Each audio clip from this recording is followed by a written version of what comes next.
오늘 이 하나님께서는 베고 남은 아랫동아리 그루터기를 바라보게 합니다. 시선을 위로 있던 시선을 아래를 바라보게 하시는 것 같아요. 과연 우리에게는 이 그루터기가 어디에 있을까? 그 그루터기는 무엇일까? 그것이 오늘 말씀의 핵심적인 질문입니다. 이사야는 그 로얄, 그러니까 이제 궁중에서 일했던 사람입니다. 궁중에 들어가서 이 자리요 저 자리요 모았던 사람입니다. 그래서 그를 궁중 서기관 아니면 궁중 역사가라고 부릅니다. 그러니까 이게 정보가 핵심적으로 모여 있는 궁중에 들어가서 자료들을 모으다 보니까 하나님께서는 그렇게 영감을 주셨겠지만 이 예언자의 독특함은 뭐냐면 세계를 바라보는 그런 안목을 이사야에서는 아주 특이하게 우리에게 이렇게 보여줍니다. 세계적입니다. 그의 안목이 상당히 높습니다. 그런 특별한 이 이사야 책을 우리가 이제 보게 되는데, 특별히 이 사람은 남유다 출신입니다. 남유다의 수도였던 예루살렘에 거주했습니다. 그러던 어느 날 이 이사야에게 소명 사건이 일어납니다. 소명이라는 건 하나님께서 불러서 특별한 일을 위임하고 맡기는 사건을 우리가 소명 사건이라고 부르죠. 하나님께서 특별한 일을 맡기셨습니다. 그리고 그의 시선을 아래인 그루터기를 종국적으로 13절에서 보게 하죠. 그래서 이사야가 오늘 이제 시작부터 특별한 계시를 봅니다. 아주 스페셜한 장면을 보죠. 하나님이 보좌에 앉아 있었고 스랍들이 있는데 그 스랍들이 날개가 6개가 있습니다. 두 날개는 얼굴을 가리고 두 날개는 다리를 가리고 두 날개는 날고, 그래서 이 6날개를 통해서 있는 스랍들이 그 보좌 주변에 있습니다. 정말 황홀한 광경이죠. 하나님의 영광이 그 땅에 가득하고 성전의 터가 요동할 정도로 그 영광이 능력이 있었습니다. 이렇게 황홀한 광경을 이사야가 먼저 보고 시작합니다. 이사야가 그 광경을 본 다음에 뜻밖의 예상밖의 반응을 합니다. 이렇게 화려한 공간에서 화려한 장면을 보면 사람들이 와 탄성을 지르고 너무 좋아할 텐데, 갑자기 그의 반응이 화로다, 내가 망하게 되었도다, 이런 반응을 합니다. 그러니까 못 볼 걸 봤다는 그런 투입니다. 이유가 있습니다.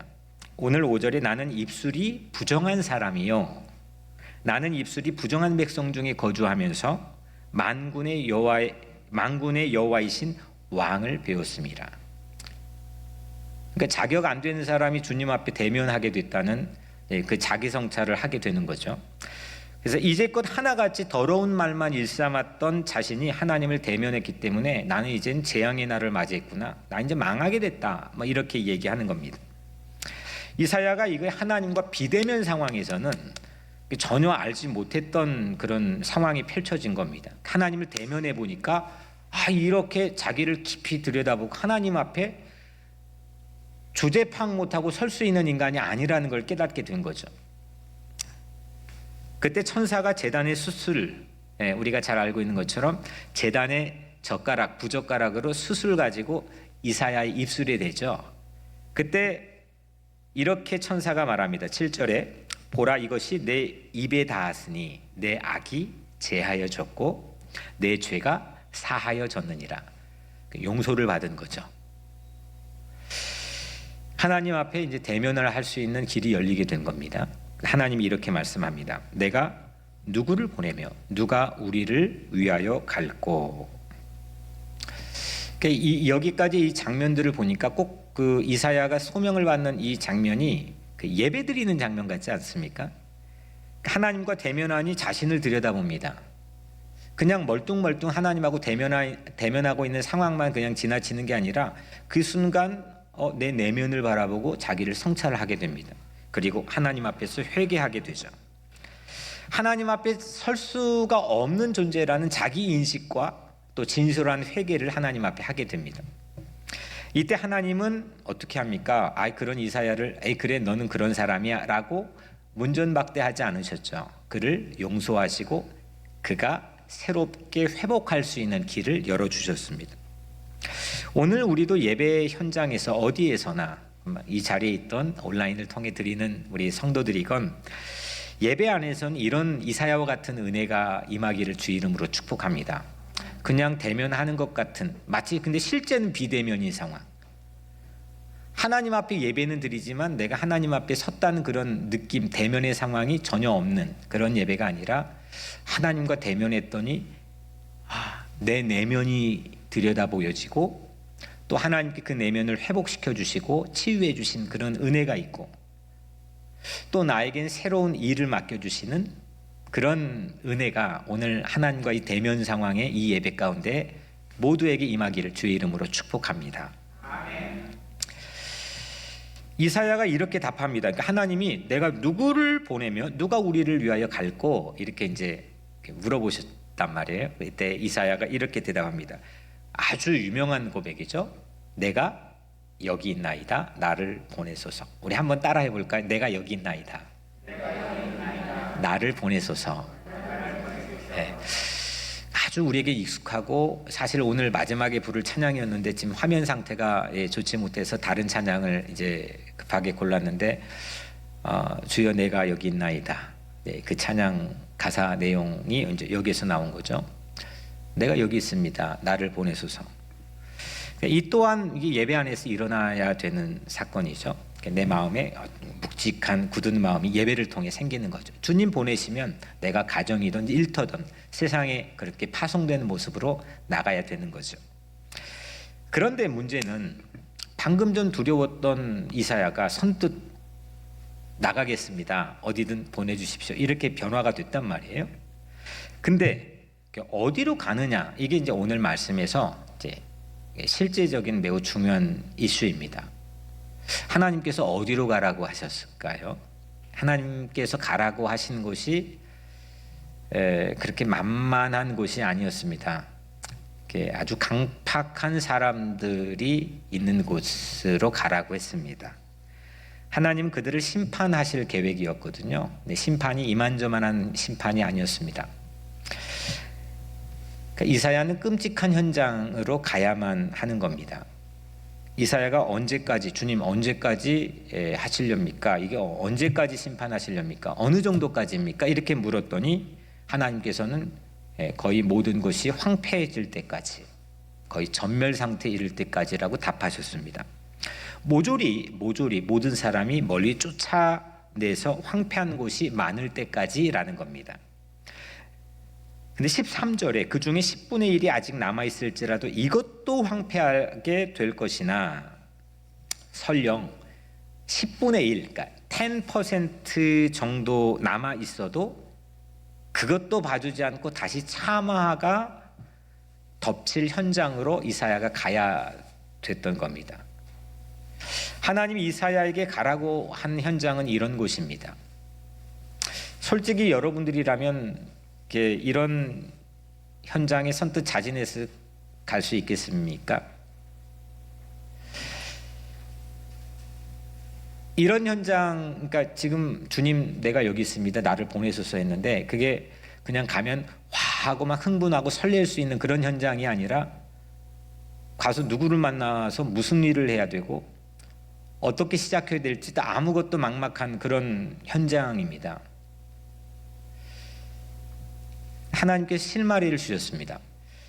그러니까 이런 겁니다. 이 나라는 나무들이 다 잘려나간 숲 같을 것이고 그루터기들만 남은 거대한 그루터기 밭이 될 거라고 하는 예고입니다. 그러니까 이게 그루터기가 우리에게는 상당히 긍정적이고 좋은 의미로 사용되고 있잖아요. 근데 이 그루터기는 완전히 다 잘려나가서 그 그루터기 밭은 쑥대밭이 된다는 의미입니다. 가서 봤는데 이건 아무것도 남아있지 않은 황량하고 황폐한 현장이라고 하는 거죠. 이런 그루터기가 어디에 있을까요? 우리 각자 인생에도 이런 그루터기가 내 내면에 있을 수도 있고 아니면 우리 가족의 내 남편이 될 수도 있고 또 내 자식이 될 수도 있고 아니면 내 이웃, 내 일터가 될 수도 있겠죠. 또 우리가 살아가는 이 공동체도 그루터기가 될 수 있겠고 우리 고국의 비무장지대가 그루터기가 될 수도 있겠네요.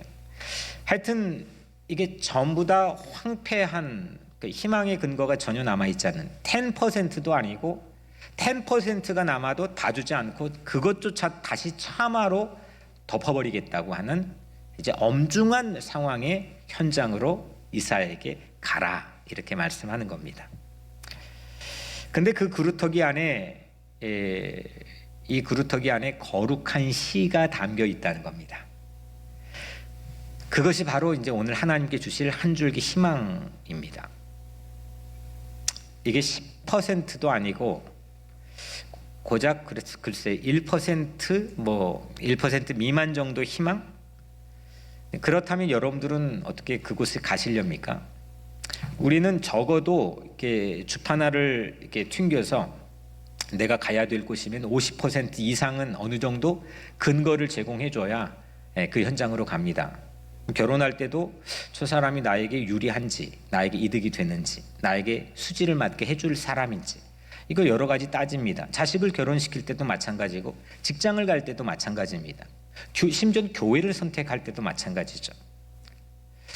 여하튼 나에게 무언가 유익이 될 곳들을 찾지, 정말 이렇게 완전 쑥대밭이 되어버리는 그루터기 밭엔 우리가 자진의 선뜻 간다는 것은 쉽지 않습니다. 근데 그럼에도 불구하고 이 본문을 우리는 가지고 상당히 그래 주님 내가 가겠습니다. 그 그루터기는 우리 자신이 될 수도 있고 우리 가야 될 현장으로 상당히 긍정적인 의미로 사용하고 있습니다. 근데 오늘 본문을 들여다보니까 실상은 그렇지 않다는 겁니다. 하나님은 이사야에게 잘려나간 밑둥 그루터기를 오늘 보게 하시죠. 그리고 그 안에 거룩한 씨앗이 있는데 그 희망을 이사야에게 전달해 줍니다. 우리는 어떤 현장에 희망을 걸고 우리는 갈 수 있을까요? 어떤 현장에 희망을 걸고 갈 수 있을까요? 그런 희망의 현장이, 그 거룩한 씨앗이 있는 그루터기 희망의 현장이 여러분들의 삶에는 있습니까? 그것이 어디입니까? 대부분 본문 속의 이 그루터기를 확률은 적지만 명백한 희망의 현장으로 생각한다고 말씀드렸습니다. 마치 보물찾기에서 찾아야 될 보물처럼 보물 어디 있지? 라고 이제 보물찾기에서 보물 찾는 것처럼 그루터기를 누구나 그렇게 다루고 생각하고 여기고 있습니다. 심지어 그루터기를 두고 경쟁도 합니다. 그루터기에 들어가기 위해서 경쟁도 합니다. 그런데 실상은 내막을, 이 그루터기 내막을 오늘 우리 같이 살펴본 이 본문처럼 내막을 잘 알지 못하기 때문입니다. 하나님의 본심을 깊이 꿰뚫어 보지 못하기 때문입니다. 실제 그루터기의 현장을 안다면 상당히 우리는 망설일 수밖에 없는 그런 상황에 놓일 겁니다. 지금 그루터기 밭은 희망, 기대 이런 것이 전부 다 거세된 그런 밭입니다. 우리는 그루터기를 어떤 곳으로 봐야 될까요? 이 길은 좁은 길입니다. 넓게 그냥 사람들이 다 그냥 누구나 쉽게 갈 수 있는 곳이 아닙니다. 그루터기는 무한 희망을 꿈꿀 수 있는 그런 판타지가 아닙니다. 자기 백성을 꾸짖을 수밖에 없는 하나님의 아픔, 그 아픔을 깊이 공감하지 않으면 보냄받을 수 없는 곳, 그곳이 그루터기 밭입니다. 그런데 그곳에 하나님께서 단도직입적으로 말씀하는 겁니다. 거기에 희망이 있다는 겁니다. 거기에 진짜가 있다는 겁니다. 거기에 거룩한 씨앗이 있다는 겁니다. 뒤돌아봤습니다. 그렇게 하나님의 고난, 신의 고난이 그루터기의 삶의 자리에, 그 현장에 과연 내가 서 있는지. 우리는 나를 보내소서 하면서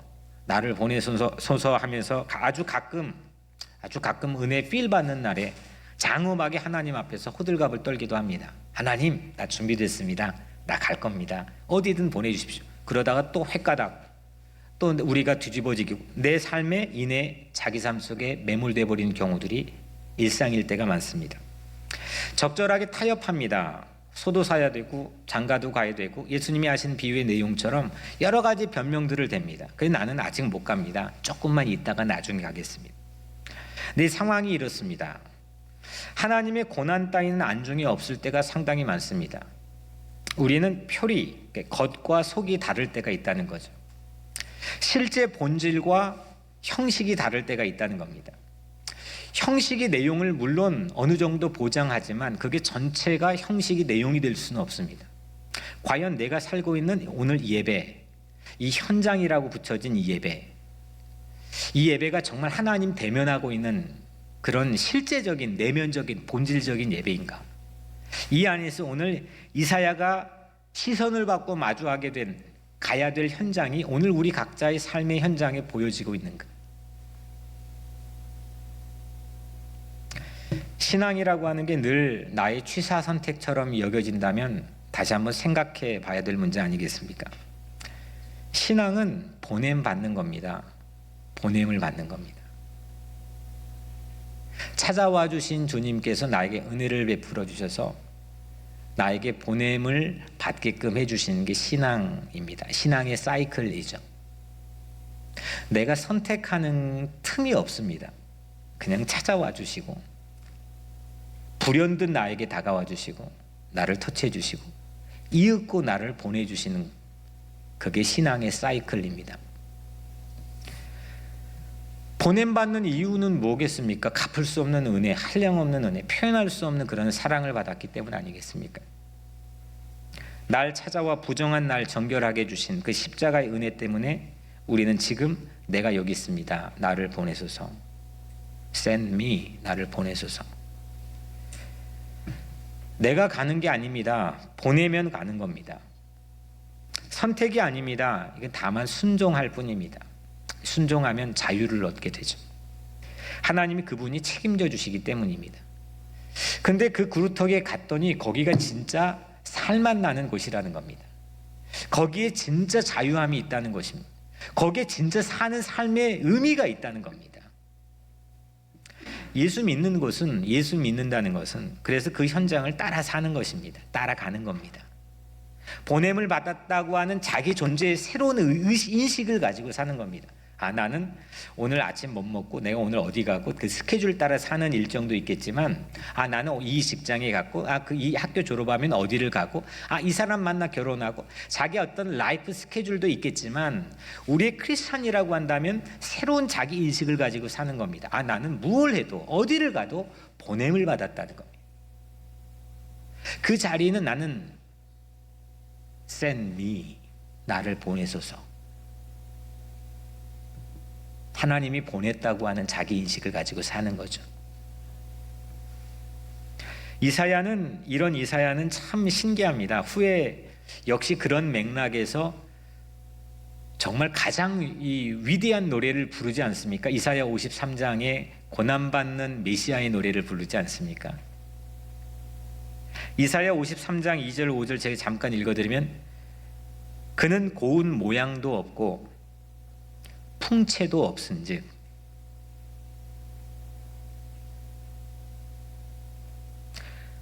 우리가 보기에 흠모할 만한 아름다운 것이 없도다.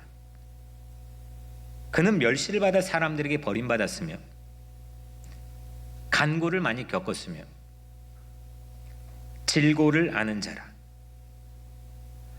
우리는 예수님을 생각할 때 아름다운 성화에 반짝반짝 빛나는 영광이 있고 아주 핸섬하고 서구적이고 이런 예수님을 아주 익숙하게 생각합니다.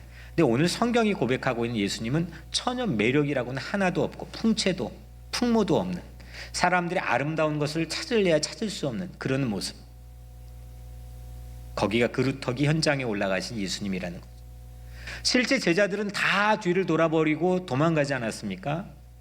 그 요한만 남아가지고 십자가 밑에 고난받고 있는 예수님을 지켰지만은 아마 그도 추측컨대 막내니까 여자들 쭉 모이는데 어떻게 하다가 어쩌다 그 자리에 가 있었던 건 아닐까 생각합니다. 전부 다 그 기세등등했던 남자 제자들 다 도망갔습니다.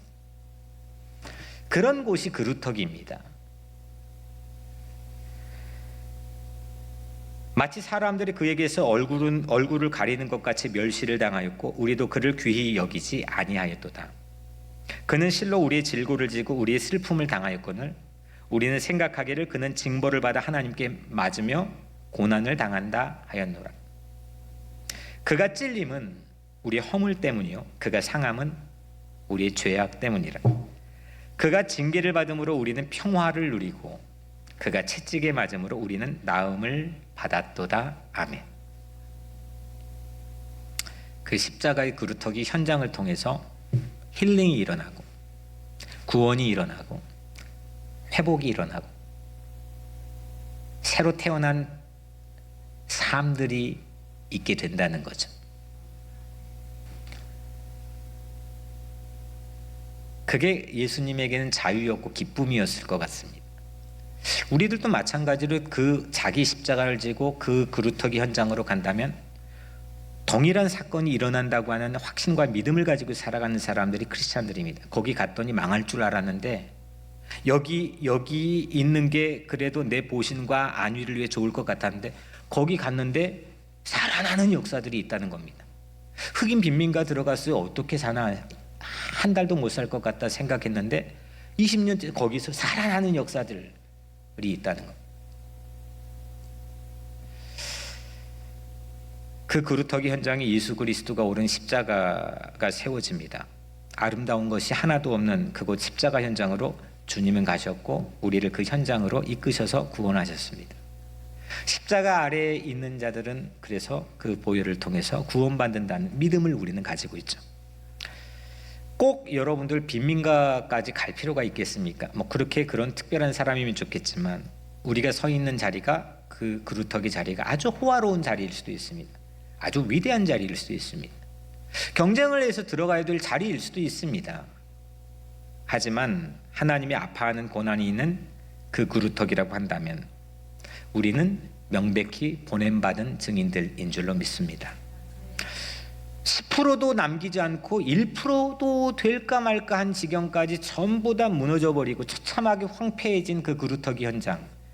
세상 사람들이 1%면 절대 가지 않습니다. 1%인 신부를 어떻게 나의 아내로 얻겠습니까? 그런 사람이 세상에 어디 있습니까? 1%도 안 되는 직장에 왜 취직합니까? 그런 교회 왜 갑니까?